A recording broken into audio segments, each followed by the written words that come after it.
Good evening, and welcome to our series, Explorations in Savitri. As always, with our brother Alok. Namaste. As we have heard from Sri Aurobindo, Savitri is the divine word, daughter of the sun, goddess of the supreme truth, who comes down and is born to save. But Sri Aurobindo has kept the organization of this epic in line with all the other great epics, in not beginning the story at the beginning.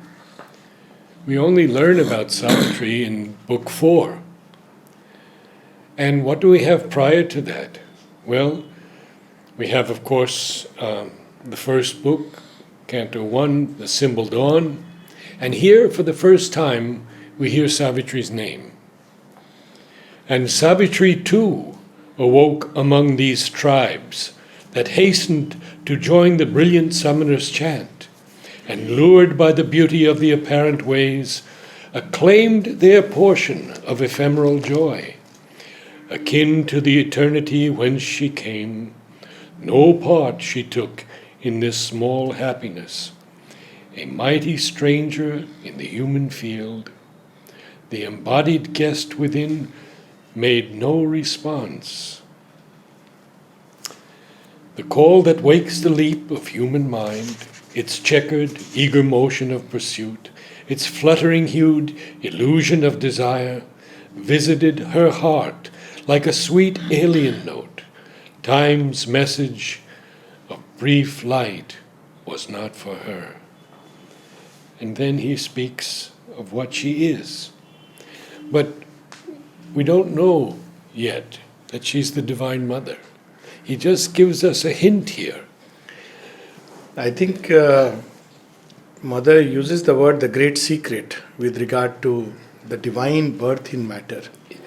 And personally, I do feel it is the greatest of secrets. It's matter is a mystery, birth is a mystery, creation is a mystery, divine is a mystery. But to an extent, all these mysteries can be explored. People have explored in various ways, touched something of that, understood, comprehended something of that. But the infinite, the divine, the all-knowing, the all-blissful, the all-comprehending wisdom, the omnipotent power, that takes a limited form and name and moves on earth like anyone else. It is indeed, that's the greatest of mysteries. How does that happen? And that's why there are many who don't believe in this possibility. The various schools of thought within India, for example, you have the Arya Samaj. So they don't believe that God can ever incarnate. And take a human birth. Take a human birth or animal birth, yeah. So even in the story of the parable of 10 avatars, it's not the parable speaks of God Vishnu, which is an aspect of the infinite, who takes various forms of birth. To that extent, it's comprehensible. But how can the infinite, the one who is beyond name and form and beyond all conceptions, except to be finite. Except to be finite. So we see Sri Aurobindo discussing this at great length in essays on the Gita. The Vedas don't speak about it. People often ask, everything is there in the Vedas. Well, no, it may be hinted. And of course, I run the risk of being a heretic or, I hope there are no blasphemy laws. So, well, everything is not there in the Vedas. It may be hinted, but there is no, the mystery of the avatar, for the first time in Indian literature, as far as I have studied, comes with the Gita. Even in the Upanishads, there is a pathway to connect with the Supreme, but not the Supreme taking a human birth. And first time we have in the Gita, and then subsequently in the Puranas where the Dashavatar parable comes. In the Gita, just a few slokas where Shri Krishna hints at this mystery but doesn't quite develop it. And somebody who is not accustomed to looking at it from the depths of who Shri Krishna is may well pass it off as, he's talking about himself, but he's talking about the divine being who he is at that point of time on the battlefield of Kurukshetra. He's not just another, being. He is the divine being who has taken a human birth, and he speaks of that. And it remains a mystery, because how is it that the Supreme can walk on earth and become like that? And I am tempted to, now I am reminded of a bhajan. With Sri Krishna's birth, this avatar, became a very... Now, of course, avatar is used even in computer language. And there's a movie also, Avatar, so now it has become a commonplace word. But one poet, mystic poet, says that there is a mystery I don't understand, and I am filled with wonder. So what is the mystery? He says, he of whom the Vedas say not this, who is infinite, who is beginningless and endless, who cannot be perceived by any senses, and who is beyond all conceptions. Ek Anadi Ananta Agochar. He is the one. And how can he be called today as the child of Nanda, his human father? He said, I don't understand this. And of course he is saying, like, I understand it, but yet I don't understand it. He is rejoicing. He says, I know it has happened, but I am filled with wonder. So I think the beauty of Savitri is, among many other things, that which is hinted in the Gita about the avatar is developed at great length. Revealed to us. Revealed to us at great length. The whole book of Savitri is about the avatar of the Divine Mother. Right. Now, interestingly, it's there in the Gita, and I feel it's also hinted in the Bible. When Christ says, I am the path and I am the way. Yes, yes. He's actually speaking of the avatar, but he doesn't explicitly bring it out. And Mother speaks of that. She speaks of the assumption of Virgin Mary. Mm-hmm. And then she speaks of, that redeeming by faith. Those who just believe that the divine became matter, they will be redeemed just by the power of faith. She says that I can understand. So at great length they have revealed to us. But here we find that in really, and why this is important, first I feel this is very central to Sri Aurobindo's and the Mother's yoga, and somehow for some reason it's not spoken about. We hear Sri Aurobindo as philosopher and yogi and all that. He is a poet and political revolutionary, but this aspect of the avatar, perhaps the reason is that mankind is not ready for it to be revealed. Maybe it's not even necessary, and the revelation is just for those who are I must say, I won't use the word chosen, but it's a special grace to be revealed. Yes. But here, in a more impersonal way, Sri Aurobindo reveals the mystery of the Divine Mother and, her human birth.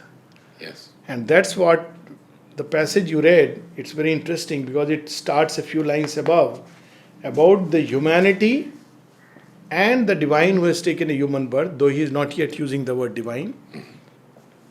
And then, he describes what man is and what she is. What is the difference? The one where you read, and Savitri to evoke among these tribes. Tribes. Yeah. The human family. Yeah, but before Tribes. that, you see, he actually speaks of the day. Sometimes I feel if Sri Aurobindo was a painter or a videographer, how would he do things? He marvelously blends the symbol and the reality so powerfully and so beautifully. It's almost visual. That he's describing the rising sun, and he's describing the sun, and the sun is rising on the horizons, and light is scattered, and even the common earth is lit up by the touch of the sun, and darkness slips like a falling cloak from the reclining body of a god.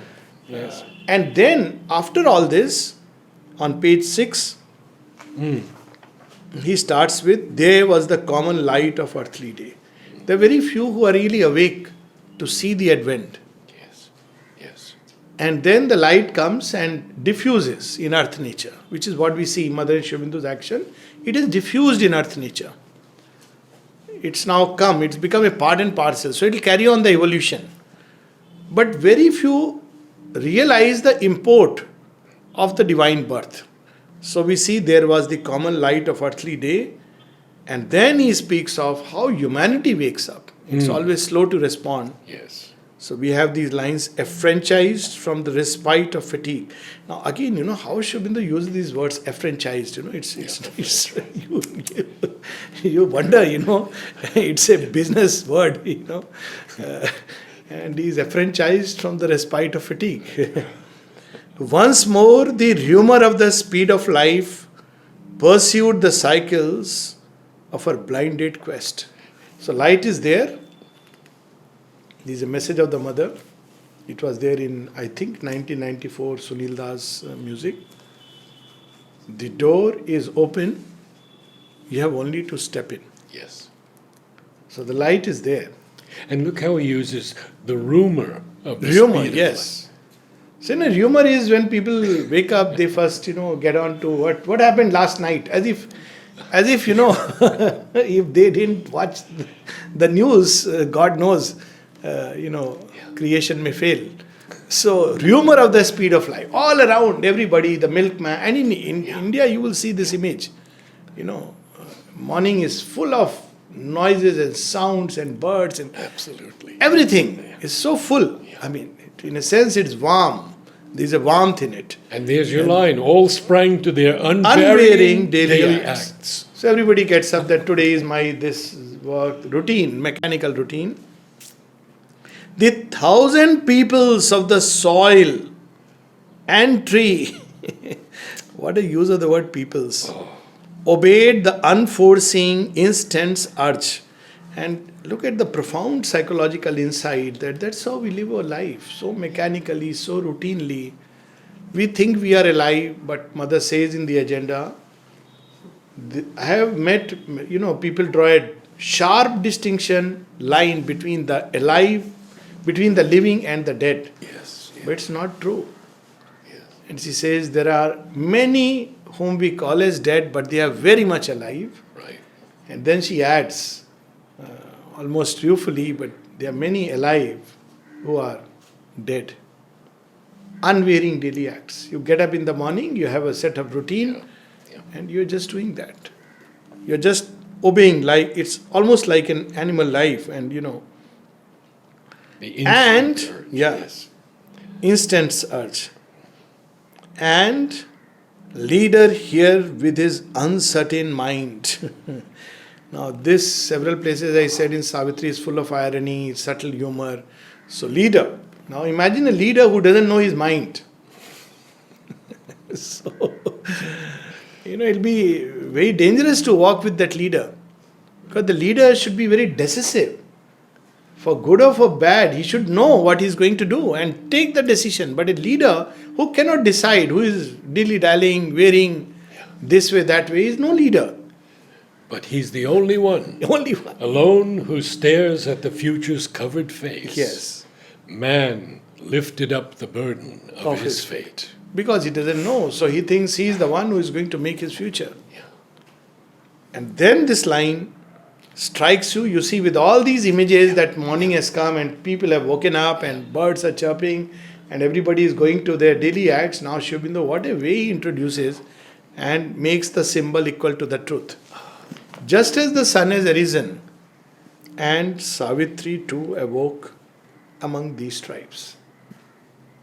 But what is the difference between her and the us that hastened to join the brilliant summoner's chant? Now again he is weaving all the 5-6 lines above, he has brought in back.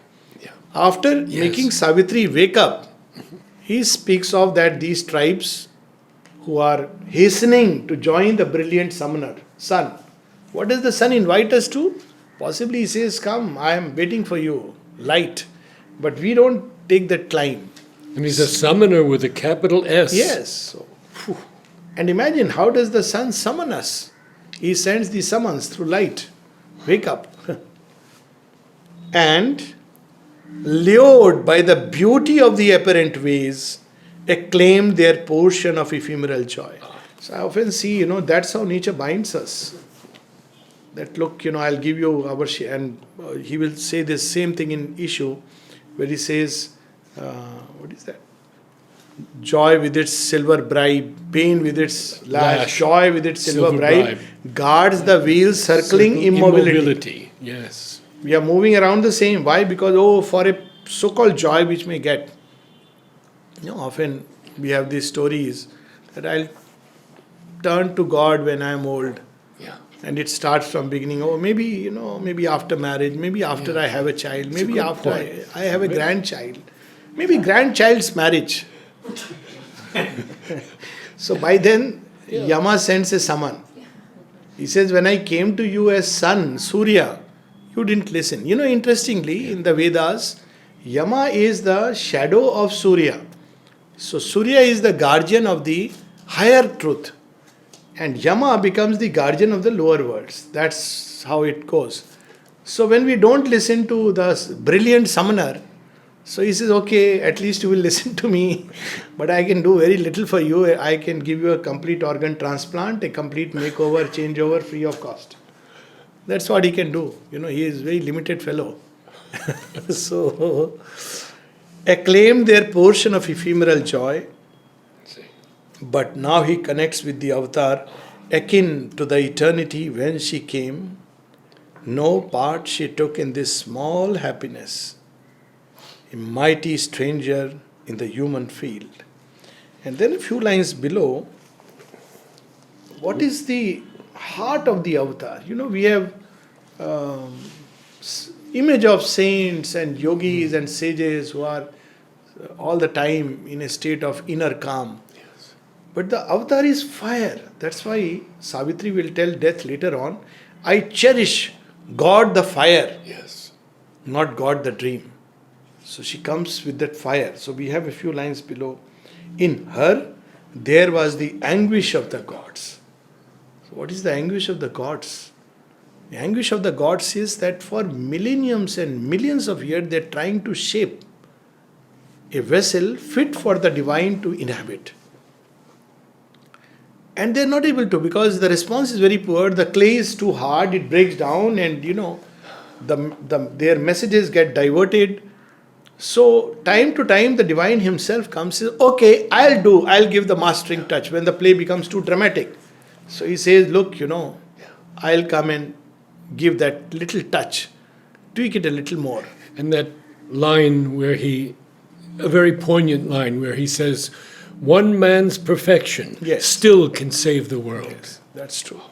So the avatar has to come. Yeah, because, and there is a great truth. The truth behind that line is that if you take perfection in the sense, a perfection within the human body. Now, if one can succeed, then it will open the door to every body. Yes. And the mother speaks of that every time the divine takes a body, he comes to transform matter. So, if one body can be transformed, then it will spread like contagion. She uses the term a vast contagion. Yes, a vast contagion. Oh, that so many things he speaks about, whether it can be diffused, these cells, or whether they can be switching over to a new body. That, this is amazing document. In her there was the anguish of the gods, imprisoned in our transient human mold. The deathless, conquered by the death of things. That's why gods don't want to take a human body. Because the moment they will take a human body, matter, now it's the field of the darkness. Matter is the one which is the most resistant. All the hostile forces have their hold over matter. They will surround from every side. It's like you are imprisoned. All your powers are lost. Your wisdom is lost. Mother says, even a being who is liberated and from a very high plane of consciousness, when he enters into matter, he enters headlong into the inconscient. Forgets. It takes long really to discover who he is and why he or she is here. Yes. So it takes long. The deathless conquered by the death of things. A vaster nature's joy had once been hers. So you see this, she has brought all this, but she has entered into the human mold, and naturally even the divine has to go through a state of total forgetfulness, because he takes the task in grim earnest. Even though there are hints, indications, an opening here, a manifestation there, as Shubindu says, it's a progressive manifestation that takes place from within, breaking through the mold or through the mold. Breaking through in the sense that the light begins to come out. And for long, matter cannot resist. As the mother says that even as a child she would experience the light coming down. And sometimes very intuitively she would say, when her mother, physical mother, asked her, "You are sitting as if the burden of the whole world is on your shoulders." Yes. And she said, "Yes, of course." So, there At 5 years of age. At 5 years of age. So, she has to once again undertake the yoga to first recover who she is before she can undertake the yoga of man. And that's what I thought that we can read, a few lines from there, because very interesting. There are several places, Shubindu has described the Divine Mother in Savitri. But when does she become aware of who she is? Ah, yes. That is something marvelous. So there are several steps through which she discovers, and I'll read one of them.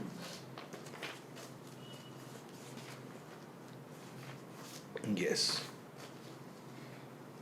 So it's the first passage we'll read is about the finding of the soul.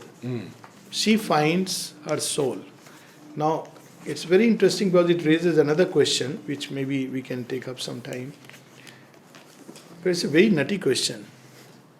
What about the psychic being of the avatar? Is it like a psychic being which is prepared in which he descends? Sri Aurobindo says, no, it's not like that, because in the Essays on the Gita, very clearly he says.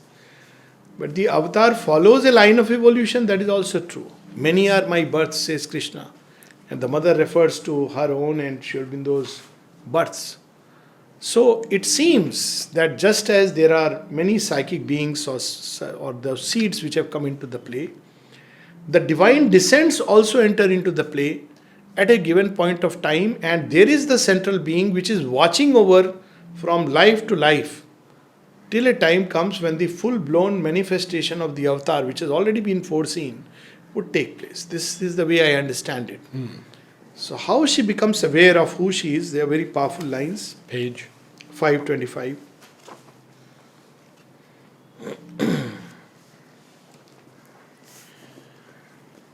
Oh, yes. A sealed identity within her work. He suddenly discovers who she is. Now, what is this discovery? She knew herself the beloved of the Supreme. These gods and goddesses were he and she. So, the Purusha aspect and the Shakti aspect, Ishvara and Shakti, all these countless and all with capital G, they are none else but she as the beloved and the Supreme. They have Book 1, Canto 4. Yeah. This whole wide world Yes. is only he and she. she. Yes, this is the deeper truth. The mother was she of beauty and delight. See, Sri Aurobindo speaks of one of the aspects of the Divine Mother, which after describing the 4 aspects, he says, but it was difficult for her to come down, which is delight. So, she is the mother of beauty and delight, and she was waiting at the gates. Since Sri Aurobindo is in the physical body, since then, the mother refers to it much later in one of her messages. And the disciples asked her that they have, we all disciples are wonderful people. So, people asked, Mother, is she still waiting? So she says, my child, a more fruitful question would have been that what is needed to bring her down? Is she still waiting? Be careful of editing. No, it's wonderful. We are all. It's okay. Yeah, see, disciples by nature are ignorant. They are not siddhas. And there is a joy in knowing your ignorance, because then there is a way out. There's hope. But if you are arrogant of your ignorance and believe it's dangerous. And the mother says, I will break your head if you do that. Udar, when he traveled to America. So, he had a terrific personality, looked like a guru. Some people have the looks of a guru, whatever it means. And he used to wear a nice robe and all. So people must have told mother that, he has become a guru or whatever. So mother asked him, what is it, Udar? I hear that you have become a guru. No, mother, never. Ah, good. If you would have done that, I would have broken your head.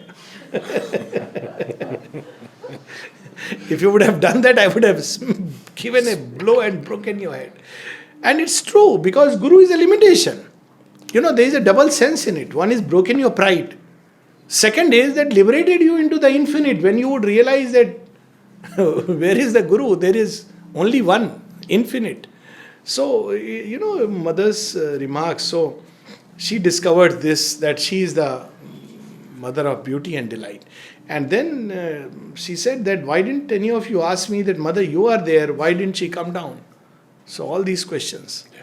And she says the condition required to embody her, if a certain group of disciples, she says very difficult, almost impossible for human nature. And she says the person has to be a super Parsifal. I don't know if, I didn't know the meaning of the word. So I had to check all this, it's like one who is completely untouched by any kind of pleasure. Yes. You have to reject all seeking for pleasure to be so pure enough to embody that beauty and delight. So but she is the mother of beauty and delight. Just imagine what it means. The word in Brahma's vast creating clasp. Someone asked her, mother, you created this world. It was there. How did you create? So she said, when the divine will to create this universe, he brought out from within himself the knowledge and the power to create it. And I am that knowledge and power. So the child says, but mother, it is written in Indian mythology that Brahma created the world. So mother says, yes, my child, but hasn't Sri Aurobindo told you that I am the mother of gods? I am the mother of Brahma also. It was a very sweet way of saying. I am the mother of Brahma also. So she is the word. She is the power without which Brahma cannot create. The word, the vibration, the power. The world puja on Almighty Shiva's lap. So she is the power which makes Shiva almighty, wonderful, majestic, formidable, grand. But by whose power? The power of the Divine Mother. She discovers this. The master and the mother of all lives, watching the worlds their twin regard had made.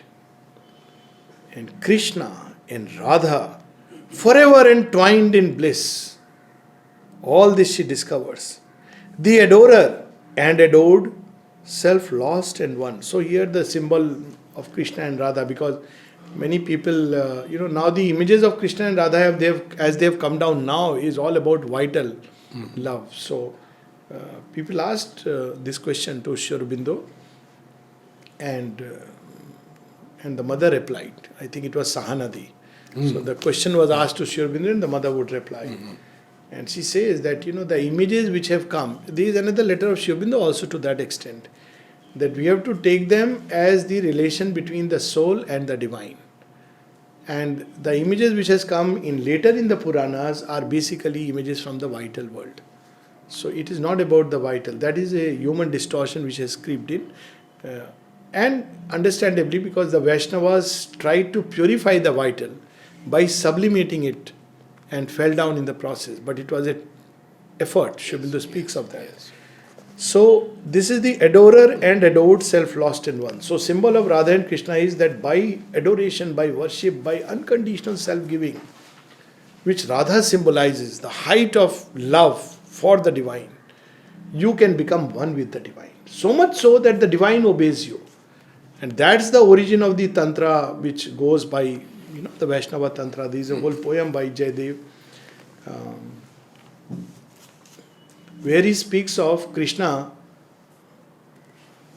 falling at Radha's lap and at her feet seeking forgiveness. Very powerful poem. So the divine can become a slave to the lover, because just as the lover gives himself, the divine also gives himself completely. There is that letter of Sri Aurobindo to Champak Lalji, the divine gives himself to those who give themselves to the divine. Now imagine, what does it mean divine gives himself to those? Sounds very nice and poetic. But in the synthesis, Sri Aurobindo says that nothing is impossible for such a one, because he is the favorite of the divine lover and the very self of the beloved. And the line, forever love, O beautiful slave of God. Oh, yes. So, the adorer and adored, self lost in one. Now she sees all this, but then she goes further. So this is not the end of her discovery. In the last chamber on a golden seat, one sat whose shape no vision could define. Now she enters from the overmind into the supramental Godhead, in whom all these aspects come and meet. Only one felt the world's unattainable fount, a power of which she was a straying force, an invisible beauty, goal of the world's desire, a sun of which all knowledge is a beam, a greatness without whom no life could be. And then goes beyond from the supramental to still deeper. Thence all departed into silent self. And all became formless and pure and bare.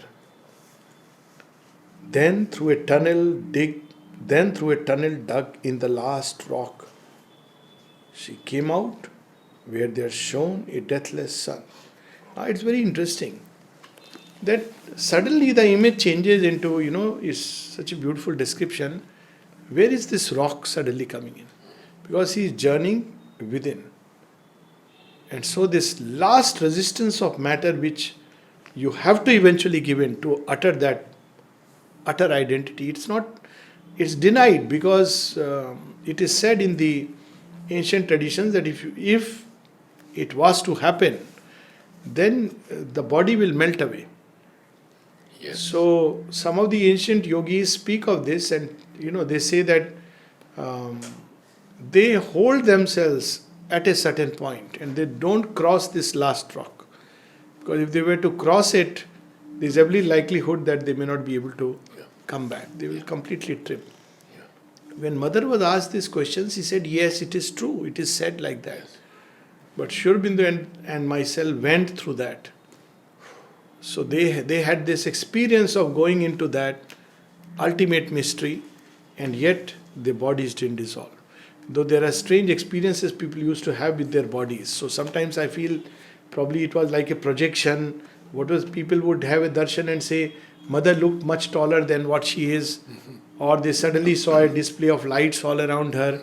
Sri Aurobindo's body, as Nirodha recounted once, that it was suddenly the body had become transparent, and through the body he could see the book self. So what was really happening is beyond human comprehension. A house was there all made of flame and light, and crossing a wall of doorless, living fire, there suddenly she met her secret soul.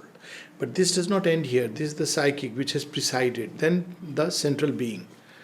There are these, the Jivatma which is there beyond time and space, which actually governs the evolution through the psychic essence. So it's always connected. It doesn't enter into the play, but sends a ray into the play. And that ray develops into a full-blown psychic being. Now comes the fusion of the psychic being with the central being. That's after a whole passage, page 527. Here in this chamber of flame and light they met. So again, Sri Aurobindo reconnects after revealing to us what is the psychic being. Marvelous passage about the psychic being here, 526 to 527. I'll just read a few lines. But since she knows the toil of mind and life, as a mother feels and shares her children's lives, she puts forth a small portion of herself, a being no bigger than the thumb of man, into a hidden region of the heart, to face the pang and to forget the bliss. Because if it remembers the bliss, it has a tendency to run away. Yeah. So nobody is really an orphan. This whole conception of orphan, she knows all that my child is going to go through. So she has already put within us a portion of herself. You know what it means. We can't even imagine what a privilege it is to be born as human beings. This is not given to any of the gods, any of the other beings. All of them derive from her. But in the human heart, she put something of herself, a portion of herself. A being no bigger That's than enough. the thumb of man. That's enough to take care. Look at this. This is there in the whole story of when all the gods go in search of, in the darkness when creation has fallen. So all the gods are summoned and there is a round table conference and they say we are a bit scared to go into this darkness, but we will venture provided you come with us or something of you comes with us. So she pours from her heart the purest, the most intense light and gives it to the gods. And with that they go. And that becomes the psychic essence in matter. So something in us is her child. And it's something marvelous. To share the suffering and endure earth's wounds and labor mid the labor of the stars. This in us laughs and weeps, suffers the stroke, exults in victory, struggles for the crown, because it identifies with nature, because thus alone it can change it. Identified with the mind and body and life, it takes on itself their anguish and defeat, bleeds with fate's whips, and hangs upon the cross. Yet is the unwounded and immortal self supporting the actor in the human scene. Now, why this is crucial? Because through this she sends us her glory and her powers. Yes. So when people turn outside to this or that person, it's a very deviant way. When there is a direct hotline, dial 1. So, this is the original number. Like, we have 108 in India ambulance. What is it? 911 in US. So it is a direct hotline. You can do 0 or 1, the computer language, either which way. But 1 is better because 0 means it will draw you into itself. 1 means it will come out and help you. Dial 1. So, in the depths of the heart, but every day we activate, because it's through this that she can directly send the glory and the powers. Any other way, through the mind, through the emotional heart, though it is closest, through the passions, through the vital, of course through the physical is so obscure, through this or that person, through this or that God, through this or that guru, through this or that intermediary. It's a long, complicated way. But here, and so many times mother would tell, find me here. I'm sure you know about this. Find me here. I'm here. And of course, through a flower. Yes, of course. Which she says it's more easier for me to convey something through a flower than through the mind. So many times she used to remind everyone, and I have sometimes asked people that you people were so lucky you saw the mother. And Ravindraji has once said, and I do believe, he said, no.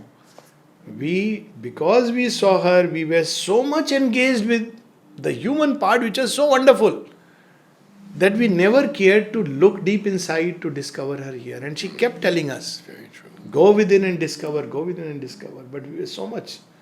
So it's very difficult to say. Of course, I still feel that joy is marvelous. To see her, to see her was a summons to adore. Yes. All the same. But here she is seated. And of course, who said it, you will remember, we didn't see Sri Aurobindo, he saw us. Yeah. That is Swami Sharananand. Yeah. Yes. This is in us the Godhead small and marred. That's why Mother says, man is a God, but he has forgotten himself. And he had to be given a lesson in humility. But once he wakes up to his Godhead, he is closer to the Supreme than anyone else. This is a beautiful essay of the mother to know how to suffer. It ends with, if there is none as frail as we and weak as man, there is none as mighty and great as he. And then it ends by saying, verily, verily, in humiliation lies the cradle of glory. The supreme discovery for anyone Supreme discovery. who would like to see that. Verily, verily, the supreme discovery. In humiliation lies the cradle of glory. So, if man is very fragile and he is made to realize that. But if he can take that turn within and discover, then she says he is closer to the Supreme than anyone else, because it's a portion of the Divine Mother. So now she discovers, she seats the greatness of the soul in time. In this human portion of divinity, she seats the greatness of the soul in time to uplift from light to light, from power to power, till on a heavenly peak it stands a king. In body weak, in its heart an invincible might, it climbs stumbling, held up by an unseen hand, a toiling spirit in immortal shape. So, whatever may happen outwardly, this unseen hand is always watching over it and carrying the journey. Here, in this chamber of flame and light, they met. They looked upon each other, knew themselves, the secret deity and its human part. So now she discovers who she really is. That's why when later on somebody asked her, Mother, you must have been on earth whenever there was a crucial moment. She says, my child, I have never left the earth since its inception. Yes. Yes. The secret deity and the human part. The calm immortal and the struggling soul. Then, with a magic transformation's speed, they rushed into each other and grew one. So we'll stop here.